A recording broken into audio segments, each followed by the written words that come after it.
हरे कृष्ण, राधे राधे।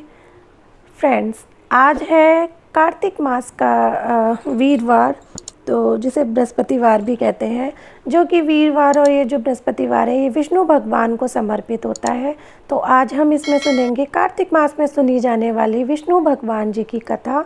तो फ्रेंड्स, बस कथा शुरू करने से पहले आप सबसे एक विनती, एक अनुरोध कि अगर आपको मेरी वीडियो अच्छी लगे तो प्लीज़ लाइक करना और अपने फ्रेंड्स एंड फैमिली के साथ शेयर ज़रूर से करना। और अगर आप मेरे चैनल पर नए हैं तो मेरे चैनल को सब्सक्राइब करना, साथ में बेल आइकन ज़रूर से प्रेस करना। और अब हम करते हैं लेते हैं सबसे पहले भगवान श्री गणेश जी का नाम और करते हैं आज की विष्णु भगवान जी की कथा आरंभ।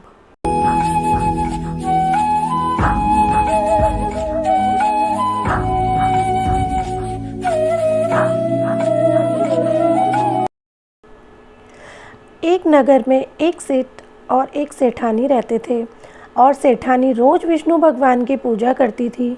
सेठ को उसका पूजा करना बिल्कुल अच्छा नहीं लगता था। इसी वजह से एक दिन सेठ ने सेठानी को घर से निकाल दिया। घर से निकलने पर वह जंगल की ओर गई तो देखा 4 आदमी मिट्टी खोदने का काम कर रहे थे। उसने कहा कि मुझे नौकरी पर रख लो। उन्होंने उसे रख लिया, लेकिन मिट्टी खोदने से सेठानी के हाथों में छाले पड़ गए और उसके बाल भी उड़ गए। वह आदमी कहते हैं कि बहन, लगता है तुम किसी अच्छे घर की महिला हो, तुम्हें काम करने की आदत नहीं है, तुम ये काम रहने दो और हमारे घर का काम कर दिया करो। अब वह चारों आदमी उसे अपने साथ घर ले गए और वह 4 मुट्ठी अनाज लाते और सभी बांटकर खा लेते। एक दिन सेठानी ने कहा कि कल से 8 मुट्ठी अनाज लाना। अगले दिन वह 8 मुट्ठी अनाज लाए और सेठानी पड़ोसन से आग मांग लाई। उसने भोजन बनाया, विष्णु भगवान को भोग लगाया, फिर सभी को खाने को दिया। सारे भाई बोले कि बहन, आज तो भोजन बहुत स्वादिष्ट बना है। सेठानी ने कहा कि भगवान का झूठा है तो स्वाद तो होगा ही। सेठानी के जाने के बाद सेठ भूखा रहने लगा और आस पड़ोस के सारे लोग कहने लगे कि ये तो सेठानी के भाग्य से खाता था। एक दिन सेठ अपनी सेठानी को ढूंढने चल पड़ा, क्योंकि भाई भूखा रहता था तो उससे रहा नहीं गया। अब वो उनको ढूंढने चल दिए। तो उसे ढूंढते ढूंढते वो भी उस जंगल में पहुंच गया जहां वह चारों आदमी मिट्टी खोद रहे थे। सेठ ने उन्हें देखा तो कहा कि भाई, मुझे भी काम पर रख लो। उन आदमियों ने उसे काम पर रख लिया, लेकिन मिट्टी खोदने से उसके भी हाथों में छाले पड़ गए और बाल उड़ने लगे।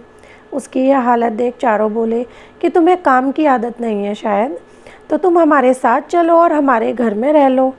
सेठ ने उन चारों आदमियों के साथ उनके घर चला गया और जाते ही उसने सेठानी को पहचान लिया, लेकिन सेठानी घूंघट में थी तो सेठ को देख नहीं पाई। सेठानी ने सभी के लिए भोजन तैयार किया और हर रोज की भांति विष्णु भगवान को भोग लगाया। उसने उन चारों भाइयों को भोजन परोस दिया, लेकिन जैसे ही वह सेठ को भोजन देने लगी तो विष्णु भगवान ने उसका हाथ पकड़ लिया। भाई बोले कि बहन, ये तुम क्या कर रही हो? वह बोली, मैं कुछ नहीं कर रही हूँ, मेरा हाथ तो विष्णु भगवान ने पकड़ लिया है। भाई बोले, हमें भी विष्णु भगवान के दर्शन कराओ। उसने भगवान से प्रार्थना की तो विष्णु जी प्रकट हो गए। सभी ने दर्शन किए। सेठ ने सेठानी से क्षमा मांगी और सेठानी को साथ चलने को कहा।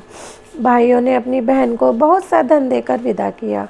अब सेठानी के साथ सेठ भी विष्णु भगवान की पूजा करने लगे और उनके परिणाम स्वरूप उनका घर अन्न धन से भर गया। ये कथा होती है यहीं समाप्त। अब मैं बृहस्पतिवार की कथा शुरू करती हूँ, तो ध्यान से सुनिएगा। 2 भाई बहन थे। बहन बृहस्पतिवार का व्रत करती थी। बृहस्पति महाराज आते और 4 लड्डू चांदी का कटोरा देके चले जाते। वह लड्डू खा लेती, कटोरा कोठरी में धर देती। एक दिन भावज ने कोठरी खोल के देखा, जगमग हो रही है। उसने पड़ोसन से कहा कि मेरी ननद कहाँ से लाई? कोठरी जगमग हो रही है। बोली, अपने आदमी से कहियो। आदमी तो नहीं सुने। बोली, दाल का चमचा भात में, भात का दाल में दे दिए। दूसरे दिन दाल का चमचा भात में, भात का दाल में दे दिए। बोला, पागल हो रही है? बोली, पागल मैं ना हो रही, थारी बहन हो रही है, पता नहीं कहाँ से लावे। कोठरी में कटोरों की जगमग हो रही है, इसे घर से निकाल दो। भाई बोला, जी मामा के चले वो जाने थी कैसे मामा के जावे हैं। बोली, भाई केले का पेड़ हो, मंदिर हो, वहाँ उतार दियो। वह बोला, अच्छा। जंगल में जाके देखे तो केले का पेड़ है, मंदिर है, वहाँ उतार दिया।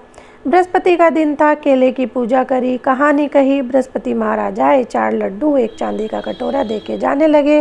वो पेड़ के पीछे छिपकर देख रहा था। उसके पैर पकड़ लिए, बोले, छोड़ पापी मेरे पैर, कुंवारी कन्या के कलंक लगावे हैं, ये तो सत के व्रत करे हैं, मैं दे के जाऊँ हूँ, इसको विदा कर भी फिक्र मत करना। बहन को लेके आ गया। भाभी दरवाजे पर खड़ी देख रही थी। बोली, तू तो फिर ले आया।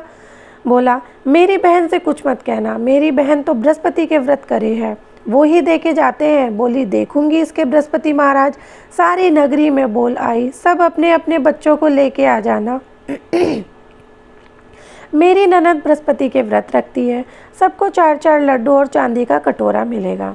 अब वो एक टांग से खड़ी होकर बोली, हे बृहस्पति महाराज, अब मेरी लाज रखियो। 3 बार कही। बृहस्पति महाराज आए, सबको 4-4 लड्डू, चांदी का कटोरा देके चले गए। जैसे बृहस्पति महाराज ने उस लड़की की लाज रखी, सब किसी की रखियो, कहते सुनते हुकारे भरते की। तो यहाँ समाप्त होती है बृहस्पतिवार की कथा। तो बोलो बृहस्पति भगवान की जय, बोलो विष्णु भगवान की जय, बोलो लक्ष्मी मैया की जय। तो फ्रेंड्स, यहाँ समाप्त होता है विष्णु भगवान की कथा और बृहस्पति देव की कथा। और अब मैं मिलती हूँ आपसे कल एक नई वीडियो, एक नई कहानी, एक नए अध्याय के साथ। तो बस जाने से पहले अगर आपको मेरी वीडियो अच्छी लगती है तो लाइक करो, शेयर करो अपने फ्रेंड्स एंड फैमिली के साथ। और अगर मेरे चैनल पर नए हैं तो प्लीज़ उसको सब्सक्राइब ज़रूर से करो। और अगर बेल आइकन प्रेस नहीं किया है तो वो भी प्रेस कर दो। और क्योंकि अब आने वाली है दिवाली और अब हम सब ने शुरू कर दी है तैयारियाँ, और मैंने भी शुरू कर दी है तैयारी, साफ़ सफाइयाँ शुरू कर दी हैं। तो बस ईश्वर से इतनी ही प्रार्थना है कि सबकी दिवाली बहुत बहुत बहुत अच्छे से जाए, बहुत अच्छे से बीते, भगवान सबको बहुत खुश रखे बस। और हम सब भगवान की सेवा में, उनकी भक्ति में लीन रहे। तो फ्रेंड्स, अब मैं मिलती हूँ आपसे कल एक नई वीडियो के साथ। तब तक के लिए हरे कृष्ण, राधे राधे। बोलो विष्णु भगवान की जय, बोलो लक्ष्मी मैया की जय, बोलो कार्तिक के ठाकुर की जय।